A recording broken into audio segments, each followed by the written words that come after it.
The essential tools to manage your network interfaces are likely installed by default on Kali. If they aren't, these are the packages that can be used to manage network interfaces.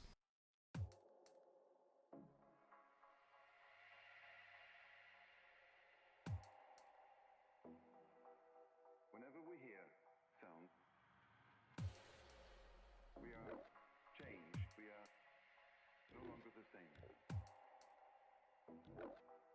After having heard certain sounds, and this is the more the case when we hear organized sounds, organized by another human being.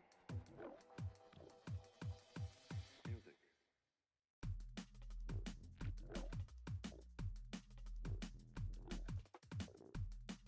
This one is specific to the GNOME desktop environment. I've removed these packages as a proof of concept in case you've installed the light version of Kali and would like to use these, or in case you've removed them by mistake. As you can see, the network utilities have been removed from the desktop environment. Ifconfig doesn't work, and the network in general doesn't work. Fortunately, we'll be able to install the network manager and all the other packages from the remote repositories anyway, starting from the network manager itself. The other ones won't install.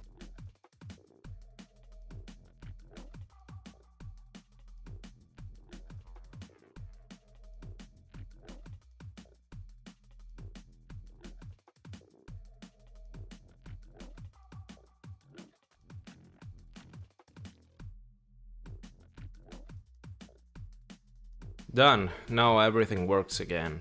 If you cannot install the network manager, you can always download the Debian package from the internet or compile it from source by putting it on a USB pen drive.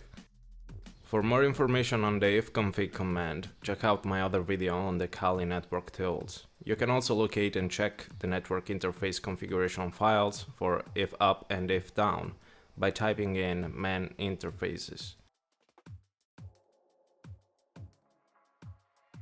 We'll be working in VirtualBox mainly, so we manage network settings from within the VirtualBox settings. Whenever we'll need to make some changes to perform specific attacks or enable other services, like VPNs or proxies, we'll cover those in their specific videos. Okay, in the next video we'll cover the apt command line interface for the package management system.